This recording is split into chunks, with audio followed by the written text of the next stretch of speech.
Magandang buhay mga binibini at ginoo. Handa na ba kayong talakayin kung ano ang mga kagimbal-gimbal na pangyayari na nakapaloob sa ika-9 na kabanata ng El Filibusterismo na isinulat ni Dr. Jose Rizal? Kung gayon, inaasahan ko na matatalakay natin sa oras na ito ang pagkadakot kay Cabezang Tales, ang pagkaalila ni Huli, at ang pagkalugmok ng buhay ng pamilya ni Cabezang Tales. Kung handa na kayo, halina at tayo maglakbay. Bago tayo dumako dun sa kwento, papakilala ko muna sa inyo ang mga tauhan na nandito. Unahin natin si Cabezang Tales. Si Cabezang Tales, siya ang nagmamay-ari ng lupain na masagana na nais ang kingin ng mga praile. Kalawa, si Hermana Pensyang. Siya ang kumukup kay Huli simula nung nabihag si Cabezang Tales at siya rin ang nagpapahirap dito. Ikatlo, si Tandang Selo. Ito naman ang ama ni Cabezang Tales. Pang-apat, si Huli. Ito ay ang kasintahan ni Basilio, ang ating panlimang tauhan, at ito rin ay ang anak ni Cabezang Tales. At pang-anim, si Padre Clemente. Ngayon nakilala niyo na ang mga tauhan na nandito sa Kabanata Siyam, tayo na ay dumako sa mga tagpuan. Ang mga tagpuan na may kita sa ika-9 na kabanata, una, ang bayan ng San Diego. Ikalawa, ang bahay ni Hermana Pensyang. Ikatlo, ang lupain ni Cabezang Tales o ang kanyang bahay. At ang pang-apat naman ay Maynila. Para lubusan nating maunawaan ng kwento, narito ang talasalitaan. Nagkibit balikat. Ibig sabihin ay isiniwalang bahala. Kasawiang palad ng ibig sabihin ay masamang kinahinatnan. Nahabag, naawa. Tandang Basyo Makunat. Ito ay isang libro ng mga Pransiskano na naglalayong huwag matuto ang mga Pilipino. Kuwalta, na ang ibig sabihin ay salapi. At pagkakabihag o pagkakakulong. Batid kong alam niyo na kung ano ang mga nangyari sa mga nakaraang kabanata at may kita dito kung ano nga ba ang dinanas ni Tandang Selo. Ngayon naman, pag-usapan natin kung ano ang mga susunod pang pangyayari. Nang makarating sa bayan ang balita tungkol sa kasawiang palad na dinanas ni Tandang Selo at pinag-usapan kung sino nga ba ang dapat managot nito, ang ilan ay nahabag at ang iba naman nagkibit balikat. Nang mabatid ni Hermana Pensyang na siyang pinaglilingkuran ni Huli ang nangyari, sinabi nitong marahil ito ay binigay ng Diyos bilang parusa.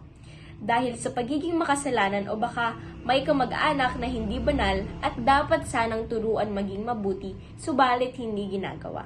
Sa parteng ito, habang sinasabi ito ni Hermana Pensyang, pinariringgan niya rito si Huli. Pinapahiwatig niya na si Huli ay hindi marunong magdasal at hindi alam ang tamang pagbigkas o pagtigil nito. Kung kaya tinuruan ni Hermana Pensyang si Huli na pinabasa ng Tandang Basyo Makunat at pinapahirapan siya sa pamamagitan ng pagpapakabisa ng mga ito sa oras ng pahinga dapat ni Huli. Ano nga ba ang Tandang Basyo Makunat? Ang Tandang Basyo Makunat ay sinasabi sa aklat na ito na huwag magpaaral ng lalaki dahil ang lalaking nahihiwalay sa kanyang kalabaw ay sinasaniban ni Satanas. At ang mga babae ay dapat laging nasa kumbento upang mangumpisal. At dito sa libro ng Pransiskanong ito ay nagbibigay ng halaga sa tagumpay ng kaluluwa at kahalagahan ng kalabaw na tapat na kaibigan ng mga taong nagsasaka. Lumuwas si Basilio sa Maynila upang kunin ang kanyang kwalta at tubusin si Huli mula sa mapagpahirap na kamay ni Hermana Pensyang. Subalit, mas lalong nagalit si Hermana Pensyang kung kaya't ayaw niyang pakawalan si Huli. Isa pa sa rason ni Hermana Pensyang kung bakit ayaw niyang pakawalan si Huli at ibigay kay Basilio, sapagkat si Basilio ay matagal nang nag-aaral sa Maynila. At isa sa pinaniniwalaan ni Hermana Pensyang na ang Maynila raw ang isa sa pinaka-makasalanang syudad. Kung kaya't ayaw niyang pakawalan si Huli. Ngayon, dahil si Huli ay nakaipon na ng pera sa pagiging alipin, ginamit niya ito upang mapalaya ang kanyang ama mula sa pagkakabihag. Ang tanong, bakit nga ba nabihag si Cabezang Tales? nabihag si Cabezang Tales, sapagkat ang sinabi ni Padre Clemente na nararapat lamang daw na mabihag siya dahil nakakatakot daw ang kanyang dalalagi. Siya kasi ay may parating dalang armas na maaaring makapatay ng tao, kaya iyon ang kinakatakot nila. Bakit nga ba may dalang armas si Cabezang Tales?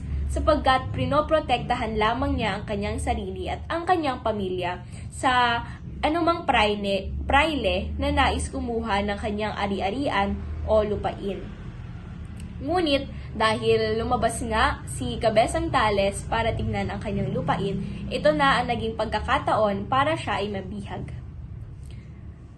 Dahil si Huli nga ay nakaipon na ng pera sa pagiging alipin, ginamit niya ito upang makalaya ang kanyang ama mula sa pagkakabihag. Nang makalaya na si Cabezang Tales, siya ay nakatanggap ng kalatas mula sa korte na nagsasabing sa loob ng 3 araw ay dapat wala ng gamit si Cabezang Tales sa kanyang lupain sapagkat inangkin na ito ng korporasyon. Ibig sabihin nito na habang si Cabezang Tales ay nakabihag, ang mga praile, pinagsamantalahan na ito ng mga praile at nagpanotaryo, nagpadala ng sulat para mapasa kanila ang lupaing masagana ni Cabezang Tales. Sa huli, napatulala na lang siya sa tabi ng kanyang ama at binabalik-balik tanaw ang naging pagkalugmok ng kanyang pamilya dahil sa malupit at mapagsamantalang kamay ng simbahan at pamahalaan. Ang nangyari kasi sa buhay or sa pamilya ni Cabezang Tales, ang kanyang asawa ay namatay, ang isa niyang anak ay namatay, si Huli ay nagpaalila para lamang siya'y matubos, at si Cabezang Tales ay nakulong, at ang kanyang ama na si Tandang Selo ay naging pipi.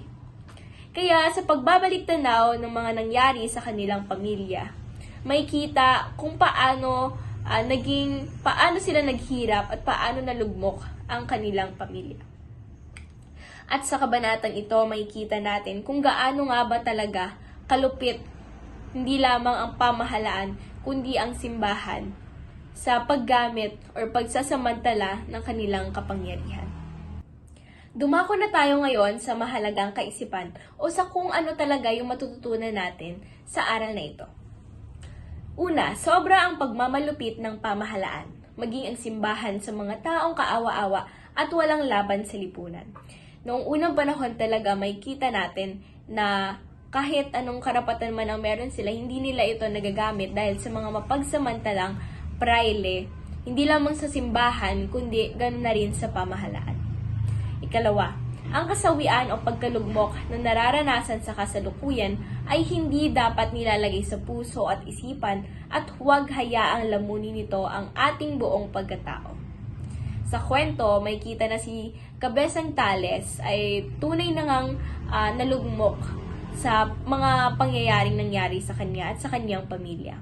Nawalan siya ng asawa at anak, napahirapan ang kanyang anak, at napipipa ang kanyang ama. Ngunit isa itong palatandaan sa atin na dapat hindi natin isinasa puso't isip kung ano man yung nararanasan natin sa kasalukuyan sapagkat balang araw ito rin ay mapapawi. Ang totoong kabanalan ay dapat isinasabuhay at nakikita sa ating kilos, pananalita, pag-iisip at pakikitungo sa iba. Isa sa halimbawa na nga lang ito ay ang naging pag-uusap ni Huli at ni Hermana Penchang. Si Hermana Penchang ay isang katoliko na kung saan kinabisado niya ang hindi lamang ilan, kundi ang mga dasal na ginagamit nila at ang iba pa. Ngunit may kita natin na sa kanyang pakikitungo kay Huli, hindi nakikita ang kanyang pagkabanal. Kaya isa sa aral na maaaring makuha natin dito na dapat ang kabanalan ay may kita sa ating buhay. Hindi lamang sa ating pagdalo sa kung anumang sa simbahan o sa kung anuman, kundi dapat nakikita din ito sa paglabas natin sa simbahan. Isa rin sa kapupulutan natin ng aral sa kwentong ito, ang naging reaksyon ni Cabezang Tales. Sapagkat kahit gaano man karumal-dumal ang ginawa sa kanya, hindi siya nag-iwan ng anumang salita laban sa kanila. Kung kayo si Kabesang Tales, nanaisin nyo ba na manihimik na lang o gumawa ng paraan para makaganti? Bago rin ako mag-iwan ng ilang mga katanungan, nais ko muna sa inyong sabihin or ipaliwanag kung ano nga bang ibig sabihin ng pamagat ng kabanatang ito. Bakit nga ba ito pinamagatang si Pilato? Wala namang Pilato na banggit sa kwento. Ito, makikita natin na noong doon sa kwento ni Pilato, si Poncio Pilato, patuloy niyang pinahirapan si Jesus sa kabila ng alam na niyang siya'y walang kasalanan. Hinugasan niya ang sarili niyang kamay at sinabing siya'y walang sala.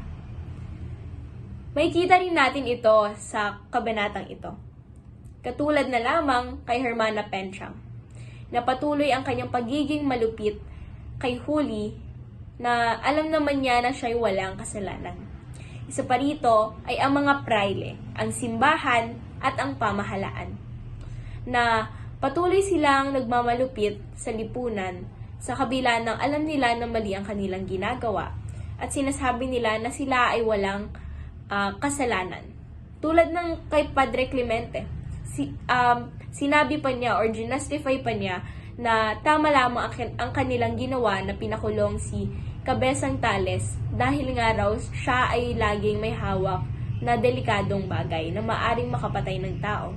Subalit alam naman nilang siya ay hindi nakapatay ng tao.